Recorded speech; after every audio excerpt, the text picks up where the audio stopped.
En perdant Amobe Mevegue, nous ne nous rendons pas compte encore.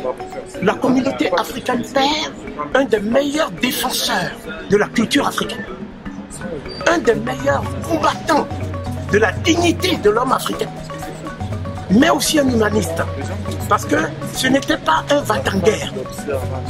Amobe Mevegue était pour le dialogue interculturel entre tous les peuples et toutes les civilisations. Il voulait la réconciliation de l'humanité avec elle-même.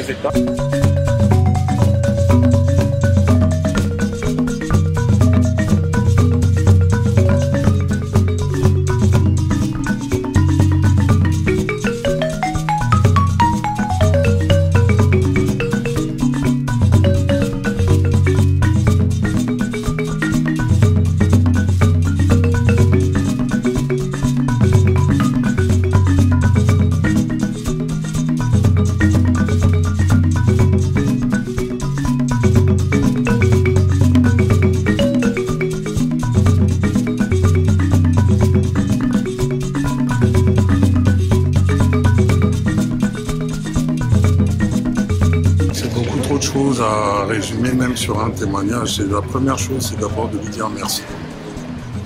C'est d'abord de lui dire merci parce que quand on arrive et qu'on se dit tiens, tu vas prendre une case sur Africa numéro 1 et que bon, tu dis c'est une case, ça va être sur Africa numéro 1, c'est bien d'avoir des repères. Il y a les doigts comme les As Diop, Alain Saint-Pierre, par son âme. Il y a des aînés comme les Claudie. Il y a des aînés comme le doyen Benson. Et puis il y a des gens plus proches de moi en termes d'âge, mais aussi d'univers comme Amobe. Et c'est bien parce que c'est quelqu'un qui arrive et qui disait un petit coup de stylo, non là c'est pas mal, qui passe des numéros. Et c'est merci pour tout, merci pour l'Afrique, merci pour tout ce que tu as donné. Et il faut qu'il en reste quelque chose. Et au moment où Papa Manu est parti, il a dit il faut continuer. Alors, on va continuer, mais pour atteindre sa brillance et pour atteindre vraiment cette connaissance-là, il faut du boulot, alors on va bosser, mais qu'il repose en paix, parce que je pense que de ce côté-là, les portes lui sont grandes ouvertes. Voilà. Nous sommes ici devant le siège de l'Église News TV, qui est pour ainsi dire une des œuvres que notre frère Amobe nous a légué. Et je dois dire que depuis le mercredi 8 septembre, quand la nouvelle a, comme une traînée de poudre, c'est dans les réseaux sociaux, nous sommes inconsolables. Pour trois raisons. D'abord parce que Amobe était depuis 20 ans, donc depuis 2 décennies, un confident.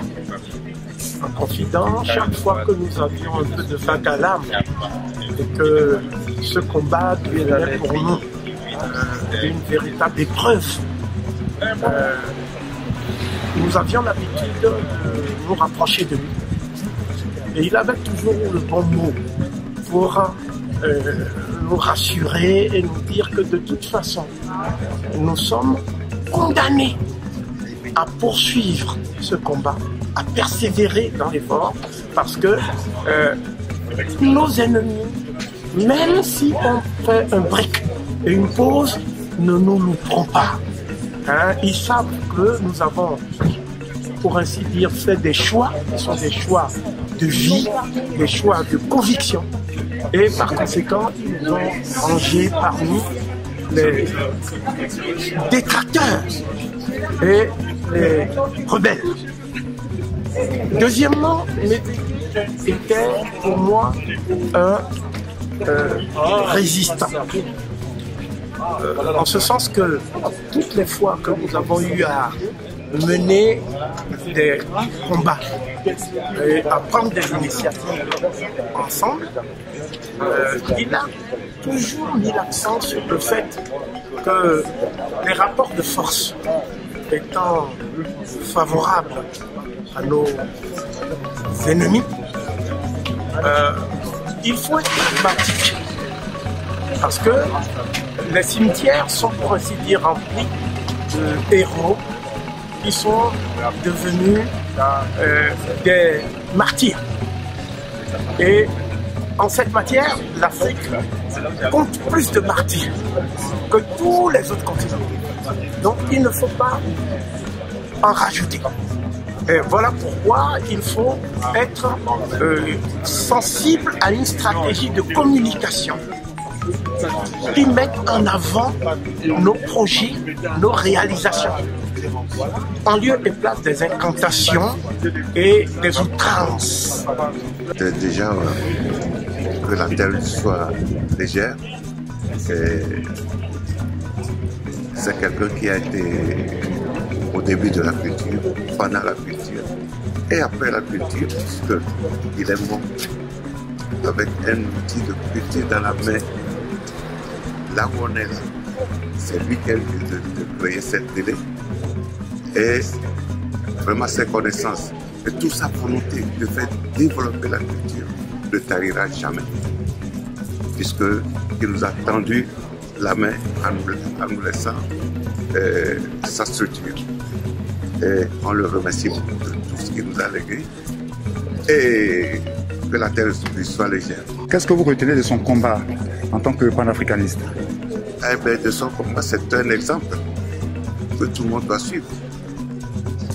C'était, bien qu'il soit plus jeune que moi, un frère extrêmement mature qui avait le sens de l'analyse des rapports de force.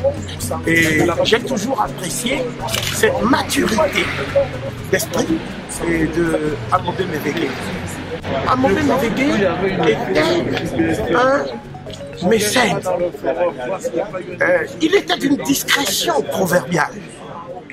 Il ne parlait jamais, du moins à ma connaissance, de toutes les personnes qui venaient pour être ici adoubées, soutenues et aidées financièrement, etc.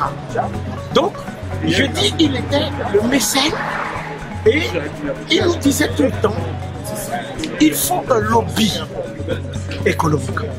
Il faut un réseau d'entraide, de solidarité et de partage pour permettre à la communauté africaine d'avoir également des institutions.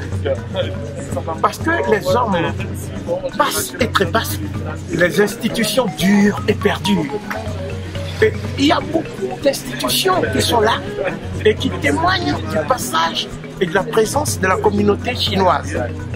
La communauté du Sri Lanka, du Pakistan et tout ça, ils sont en train de mettre en place des institutions. Ici, même pour avoir une salle de réunion, il faut aller chez nos adversaires pour louer des salles. Donc, ils mettaient le local du BizNews à notre disposition. Il avait une formule qui revenait de façon récurrente.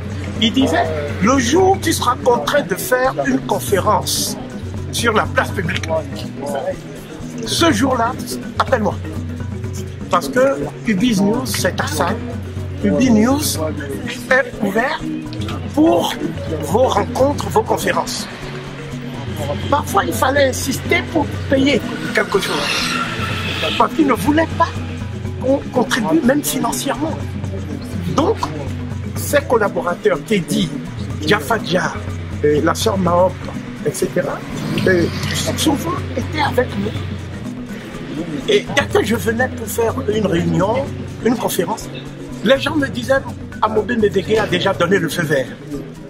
Donc c'est vraiment un frère, un ami que je perds.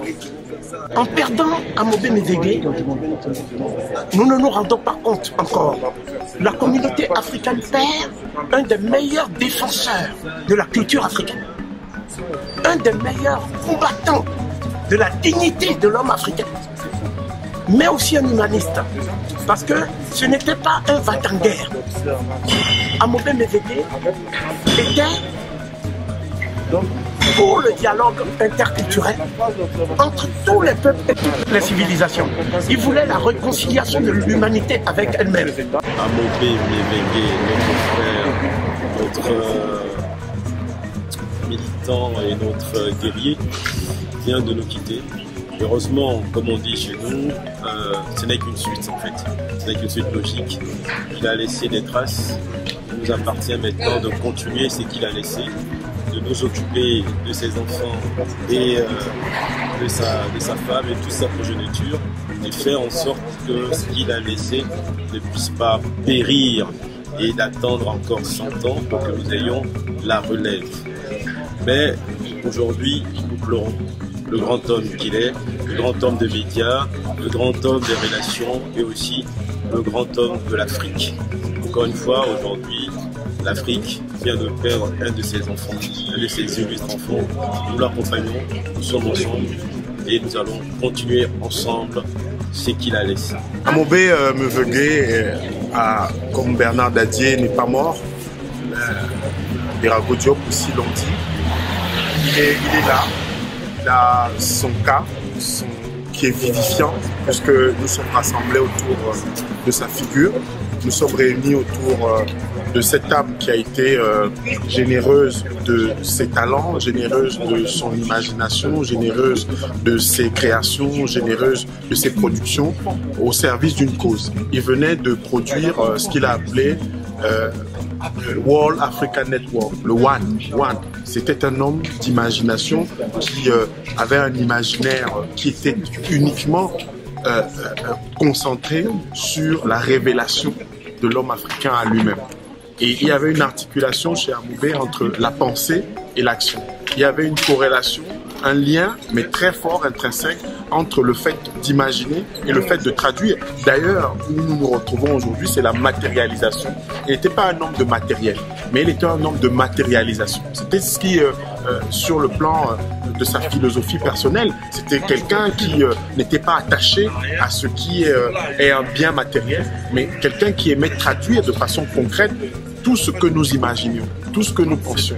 Amobé était dans la lignée de ceux qui ont inscrit dans le marbre, dans l'espace, qui était un espace, un horizon comme ça, lunaire, là-bas, dans les lieux qu'on appelait Memphis, ou dans divers lieux, à Meroé, à Napata, à Kerma. Ils ont bâti des monticules, ils ont bâti des mastabas qui sont devenus des pyramides, des 8e ou merveilles du monde tout simplement. Parce que Amobé, c'est quelqu'un qui pensait, et à juste titre, qu'il fallait des artefacts, il fallait traduire, il fallait, comme il avait dans son émission Africanité, avec beaucoup d'allant, en posant la question au doyen qui a été un disciple de Cheikh Anta Diop, avec qui il a participé à la fameuse conférence du Caire, Théophile Obenga. Eh bien, ils ont parlé de ces artefacts. Parce que Théophile Obenga disait il faut qu'on fasse, parce que nos ancêtres ont fait. Il faut qu'on matérialise, parce que nos ancêtres ont inscrit. Il faut qu'on traduise, parce que nos ancêtres nous ont légué à la fois de l'immatériel. Ce sont les rituels. Il va faire l'objet justement de ces rituels pour son départ. C'est le silaou chez les Bétis, c'est les sani qui va être exécuté autour de sa dépouille. C'est comme on le dit chez les Douala, on pourra lui dire Walaboua, notre frère Amobé. On pourra, comme on le fait dans les Grassfields, danser le kunga autour de sa dépouille, parce qu'Amobé méritait de nos ancêtres pour une raison simple. Il avait inscrit la question de l'ancestralité africaine dans la modernité. Comment elle se traduit? Comment elle s'exprime? Comment elle se vivifie? Son combat en tant que panafricain, c'est qu'il a fait le pont entre l'Afrique et l'Amérique, ce qu'on appelle aujourd'hui les Caraïbes, et aussi un peu avec l'Asie, parce que grâce à lui, beaucoup de nos frères des Antilles sont revenus au bercail et ont plus de liens avec nous. Et pendant les années, il a fait une émission sur RFI et sur France 24. Il a réussi quelque chose d'exceptionnel, c'est que à la fois dans l'information, il arrivait à instruire, à donner des idées aux gens, à motiver. porte son nom, Mévégué. Vraiment, c'est la motivation, c'est la vie, c'est ce que je retiens vraiment. Et là, quand on vient dans le 13e, il a laissé quelque chose de réel, de physique. Il a laissé une maison pour tous les Africains, pour que chacun puisse venir continuer son œuvre. Ces émissions à la télévision, ces émissions à la radio, d'abord fondatrices comme Plein Sud. Plein Sud, c'était cette lumière sur le sud. Le soleil ne se lève pas dans le sud, le soleil ne se lève pas au sud, mais à l'est. Mais Amoubé avait trouvé le moyen que le soleil, justement, qui est un symbole très fort pour ceux qui connaissent l'histoire, la cosmogonie africaine, eh bien, que le soleil puisse se lever au sud. C'est Sud qui était nié, c'est Sud qui était renié, c'est Sud qui était humilié, c'est Sud qui était balafré, c'est Sud qui était transi à la fois de peur et d'humiliation. Eh bien, Amoubé a voulu que ce soit un zoom, un focus, une lumière, que le soleil se lève dans ce Sud. Soleil des indépendances pour celui qu'il connaissait, à Kourouma, qu'il a reçu, avec qui, justement, comme Soyinka et d'autres écrivains africains, il a donné une pleine lucarne, mais aussi Soleil du Sud, dans son émission, qui a, sur RFI, inspiré des générations. J'en fais partie. Le premier journaliste africain vers qui je suis allé quand je suis arrivé en France, en janvier 2002, j'ai franchi les portes à la rue Kennedy de RFI. C'était pour voir Amoubé. C'était pour dire merci à Amoubé parce que je parlais tout à l'heure de Ra, de Ré, de Soleil. Il avait cette capacité à éveiller en vous des vocations. Et Amoubé, dans cette vocation, dans le journalisme, il y avait pleinement contribué. Et je ne suis pas le seul. Je suis à peu près sûr que sur le continent, il y a 1001 personnes comme moi qui ont reçu ce feu d'Amoubé. Mais ce feu, c'est une transmission, comme une course de relais. Regardez comment nos frères africains, américains, afro-descendants aux États-Unis gagnent les courses de relais. C'était ça, le relais. On se passe la flamme jusqu'à ce que celui qui va parvenir à la ligne d'arrivée gagne pour tout le monde. Il avait ça, le relais, pour que l'Afrique, le monde noir, le monde afro-descendant puisse effectivement avoir ce soleil qu'il avait intitulé sur RFI, Plein Sud. Je finirai par une anecdote. Depuis 38 ans, je suis interdit de télévision en France. Aucune télévision publique ne m'a jamais invité en France. Il y avait une sorte de veto qui m'interdisait l'accès à la télévision. N'eussent été les réseaux sociaux, notre message n'aurait jamais été audible. Or, Amoubé Mévégué a pris un risque en demandant à son PDG de m'inviter à l'occasion du 35e anniversaire de la disparition du professeur Cheikh Anta Diop, dont il était un des plus grands admirateurs. Et cette émission, à l'affiche, a eu lieu sur France 24. Donc j'ai eu l'impression d'avoir brisé ce jour-là le plafond de verre. Et chaque fois que je revois l'émission, je suis rongé par une sorte de chagrin, n'est-ce pas? Et je dirais aussi que finalement, Amoubé Mévégué nous a laissé un héritage. Il nous a laissé aussi son enthousiasme, sa passion communicative, n'est-ce pas? Et tout cela, nous devons préserver ça. Nous sommes donc aujourd'hui les héritiers putatifs de l'œuvre d'Amoubé Mévégué. Et il nous faut d'abord préserver cet espace du BizNews.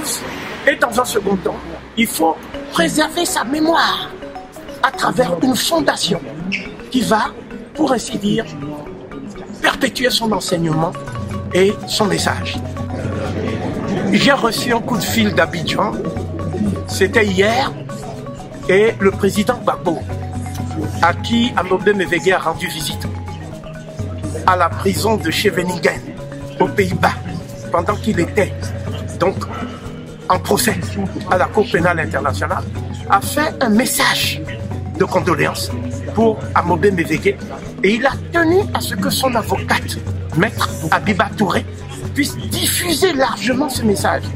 Et d'Abidjan, le président nous a dit ceci, c'était hier, il nous a dit, Amoubé Mévégué était tellement conscient de l'enjeu du procès de la Cour pénale internationale qu'il nous a dit qu'il n'y a que 3 prisonniers de conscience. Il y a un qui s'appelait Kibambo, qui a fait 30 ans en prison et qui est mort en prison. Il n'est jamais sorti. Il y a un deuxième qui s'appelle Nelson Mandela, qui a fait 27 ans en prison. Lui, il est sorti. Et il est même devenu président. Il est devenu le premier président démocratiquement élu de l'Afrique du Sud.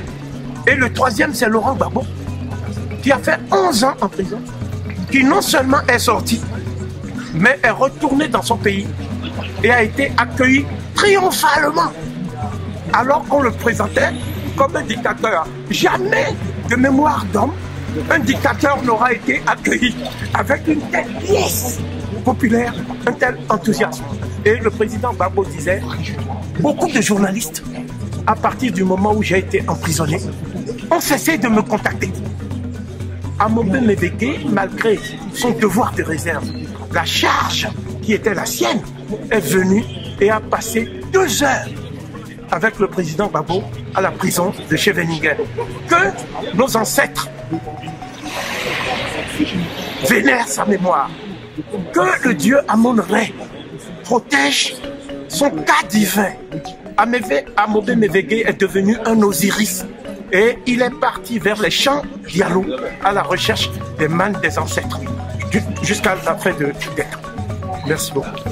Bien Mobé, Mamunte Zenoumi ou Fafacho, Mamunte Zenoumi, ni Tita Fongour, et pour me partout en bébé, pas d'Inchoumi, ou pas mon Afrique, ou Fa, Noiro, ou Yi Noiro, Nzemi, Wato pour Manoa, en Tingou, Bondap. Je peux faire télévision, je suis French.